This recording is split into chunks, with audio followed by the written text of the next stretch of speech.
जी ऐसे लोग हैं कि एंगेजमेंट किसी से करते हैं, शादी किसी से करते हैं और सुहाग रात कहीं और मनाते हैं। 13 करोड़ रुपया जो नाजायज तरीके से आपने वहां खर्च किया, इसका जिम्मेदार कौन है? इसकी मोरल रिस्पॉन्सिबिलिटी कौन लेगा? हटाने की मजबूरी ऐसी क्या आ गई?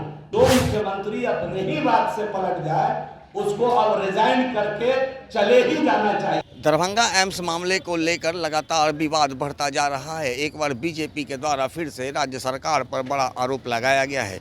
बीजेपी कोटे के पूर्व मंत्री जीवेश मिश्रा ने सरकार पर बड़ा गंभीर आरोप लगाते हुए नीतीश कुमार पर भी एक बड़ा सवाल किया है। इस पूरे मामले को लेकर के क्या कुछ कह रहे हैं जीवेश मिश्रा, आइए सुनाते हैं। सवाल था माननीय मुख्यमंत्री जी से, आप सभी के माध्यम से, कि जिस कैबिनेट ने दरभंगा डीएमसीएच परिसर के अंदर एम्स निर्माण की स्वीकृति दी थी, उस कैबिनेट के मुखिया माननीय नीतीश कुमार जी थे कि नहीं थे? पहला सवाल।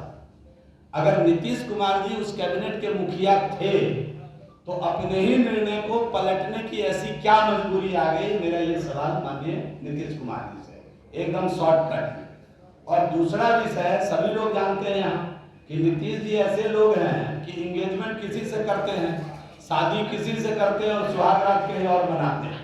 तो एम्स की जमीन वो कितनी बार बदलेंगे ये तो वो जाने, उनकी नियत जाने, उस पर सवाल करना बड़ा मतलब समझ में नहीं आ रहा है। लेकिन जिस कैबिनेट के मुखिया वो स्वयं थे, उस कैबिनेट में मैं भी बैठा था जिसमें ये प्रस्ताव आया कि डीएमसीएच के परिसर में एम्स बनेगा और आनंद फानन में राज्य सरकार अपने कोष से 13 करोड़ रुपया लोलैंड जमीन भरने के लिए दे दिया। तो अगर वहां नहीं बनना था तो राज्य का जो 13 करोड़ रुपया जो नाजायज तरीके से आपने वहां खर्च किया, इसका जिम्मेदार कौन है? इसकी मोरल रिस्पॉन्सिबिलिटी कौन लेगा? ये मेरा सवाल है। और अगर वह जायज था, आपने 13 करोड़ रुपया 81 एकड़ जमीन भरने के लिए दिया, तो फिर वहां से एम्स हटाने की मजबूरी ऐसी क्या आ गई? मैं सभी मित्रों से कहूंगा, आपके चैनल के साथी वहां होंगे दरभंगा में, आप भेजिए जिस जगह पर एम्स बनना प्रस्तावित हुआ है, केवल उस बांध पे खड़े हो जाइए और नीचे की गहराई नाप लीजिए। 30 फीट से अधिक गहरी जगह है और केवल 1 महीने बाद जब आपका कैमरा वहां पहुंचेगा, बिल्कुल समुंदर का नजारा वहां मिलेगा। ऐसे जगह में एम्स को प्रस्तावित करना क्या दरभंगा से एम्स को वापस करने के बराबर है? और बिहार की महान जनता, मिथिला की महान जनता इन विषयों को देख रही है और माननीय मुख्यमंत्री जी को इन विषयों के लिए कटघरे में खड़ा कर रही है। अब ये लोग एम्स के नाम पर भी राजनीति खेल रहे हैं वहां। भाई सारा विषय हो गया। माननीय मुख्यमंत्री जी, आप ही कैबिनेट के मुखिया थे, आपके नेतृत्व में वह कैबिनेट में से पास हुआ। आपको इतनी हिम्मत नहीं है क्या?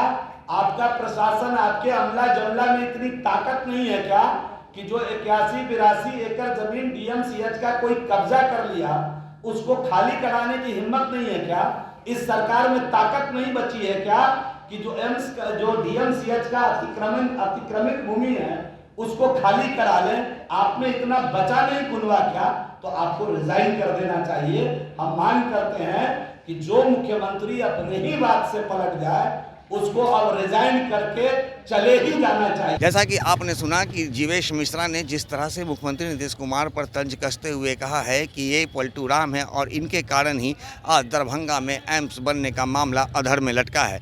अब ऐसे में जिस तरह से जीवेश मिश्रा के द्वारा मुख्यमंत्री नीतीश कुमार को लेकर के इस तरह के बयान दिए गए हैं, अब इस समय आने पर देखना होगा कि मुख्यमंत्री नीतीश कुमार जीवेश मिश्रा के इस सवाल का जवाब कैसे देते हैं। दर्शक न्यूज़ के लिए ज्ञानेंद्र की रिपोर्ट।